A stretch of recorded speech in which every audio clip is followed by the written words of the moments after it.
Shalom Bapak Ibu Saudara, salam damai sejahtera bagi kita semua. Saya berharap kita semua sehat dan diberkati Tuhan dalam segala hal. Kita akan bersama-sama menyaksikan firman Tuhan pada hari ini. Dan saya percaya firman Tuhan ini dapat memberkati kehidupan kita semua. Mari kita bersama-sama katakan, saya percaya firman Tuhan dan saya percaya firman Tuhan dapat mengubah kehidupan saya. Kali ini saya akan membagikan renungan mengenai cinta yang besar, great love. Tentu Bapak Ibu Saudara mencintai orang-orang di sekitar Bapak Ibu Saudara, baik itu keluarga Bapak Ibu Saudara, orang-orang terdekat, dan orang-orang yang Bapak Ibu Saudara kasihi. Cinta yang besar itu dapat diwujudkan ketika kita sudah terlebih dahulu menikmati cinta yang datangnya daripada Tuhan. Saya akan bercerita bagaimana saya menikmati cinta yang besar daripada Tuhan. Sejak saya kecil, saya harus tinggal tidak bersama dengan orang tua. Dan saya ditolong oleh banyak orang.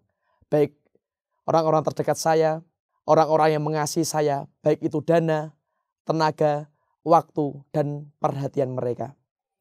Kita akan bersama-sama buka firman Tuhan di 1 Yohanes 4 ayat 7-8. Beginilah firman Tuhan. Saudara-saudaraku yang kekasih, marilah kita saling mengasihi. Sebab kasih itu berasal dari Allah. Dan setiap orang yang mengasihi lahir dari Allah dan mengenal Allah. Barang siapa tidak mengasihi, ia tidak mengenal Allah. Sebab Allah adalah kasih. Bagi saya, cinta adalah fondasi yang kuat. Dasar yang kuat. Suatu pegangan yang teguh yang harusnya kita miliki. Firman Tuhan berkata bahwa kita mengasihi berarti kita mengenal Allah. Kita memperhatikan orang-orang di sekitar kita, berarti kita mengenal Allah. Kita mencintai firman Tuhan, kita hidup dalam pujian dan penyembahan, berarti kita mengenal Allah.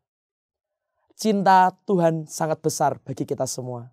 Di dalam Yohanes, Tuhan berkata kepada kita, karena begitu besar kasih Allah akan dunia ini, sehingga ia mengaruniakan anaknya yang tunggal bagi kita.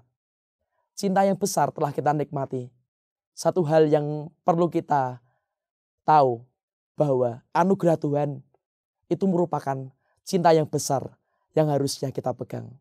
Pada kesempatan kali ini saya akan membagikan 2 poin penting yang bisa menjadi pegangan kita sebagai orang-orang percaya. Yang pertama, cinta yang besar berarti kita tidak membandingkan cinta kita kepada Tuhan dengan yang lainnya. Ada lagu yang lagi tren ya, Bapak Ibu Saudara. Gusti Yesus kok dibanding-banding ke, saing-saing ke, rak bakal kalah. Wah, mantap ya. Tuhan tidak dibandingkan dengan apapun. Emas, perak, permata, pekerjaan, hobi, karir kita, hal-hal yang kita mau raih, itu tidak boleh kita bandingkan dengan cinta besar kepada Tuhan. Semisal Bapak Ibu Saudara, kita memiliki suatu pekerjaan, yang pekerjaan itu benar-benar kita mau kerjakan. Pekerjaan itu benar-benar kita sukai.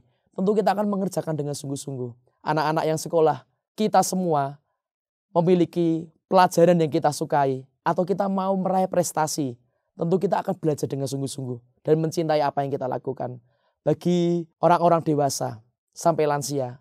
Tentu Bapak Ibu Saudara, opa oma ingin anaknya, cucunya, keturunannya diberkati Tuhan.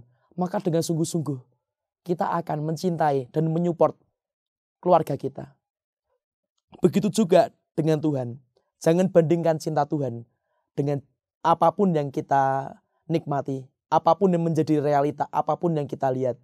Sebab cinta Tuhan besar dan tidak ada bandingannya. Yang pertama, cintanya Tuhan jangan dibandingkan dengan apapun yang kita miliki. Kemudian yang kedua, jadikan Tuhan sebagai prioritas dalam kehidupan kita. Siapa yang mengejar kebenaran dan kasih akan memperoleh kehidupan, kebenaran dan kehormatan. Amsal berkata, kita akan memperoleh kebenaran, memperoleh kehidupan, memperoleh kehormatan ketika kita dekat dengan kasih dan cintanya Tuhan. Prioritas artinya didahulukan, dikhususkan, dianggap sesuatu hal yang penting, dikedepankan. Bila kita berkata bahwa aku sungguh mencintai Tuhan, aku sungguh mengasihi Tuhan, sudah seharusnya kita mempraktekkan itu dalam kehidupan kita. Apa sih yang bisa kita lakukan? Kita bisa menyembah Tuhan, kita bisa memuji Tuhan, kita bisa membaca firman-Nya, kita bisa hidupi kebenarannya. Dan suatu hal yang penting, kita beribadah kepada Tuhan. Tuhan yang kita sembah bersama-sama, saudara. Jadikan Tuhan sebagai yang utama dalam kehidupan kita. Kita akan menikmati cinta yang besar daripada Tuhan. Dan jangan lupa untuk kita juga mempraktekkan cinta yang besar daripada Tuhan. Great love yang berasal dari Tuhan untuk sesama kita. Sebagai penutup, saya akan membacakan di Matius 22 ayat 37.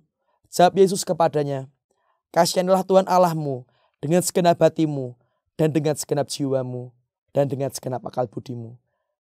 Dengan segenap hati kita, dengan segenap jiwa kita dan akal budi kita, mari kita mencintai Tuhan dengan lebih sungguh lagi. Sebab cinta yang besar daripada Tuhan akan bertumbuh dan berbuah lebat dalam hidup kita ketika kita merespon dan bertumbuh dalam cintanya Tuhan.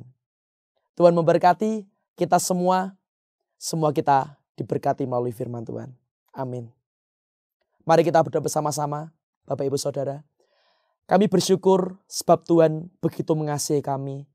Tuhan menyertai kami dan melindungi kami dalam segala hal yang kami kerjakan. Untuk itu berkati setiap kami Tuhan, supaya kami bisa menjadi pelaku-pelaku firman. Mencintai Tuhan, kami bisa bersaat teduh bersama dengan Tuhan, sehingga kami dapat menikmati cinta yang besar daripada Tuhan dan hidup di dalam cinta yang daripada Tuhan. Berkati setiap kami percaya firman Tuhan dapat mengubah kehidupan kami. Dalam nama Yesus, amin. Tuhan memberkati Bapak Ibu Saudara semuanya.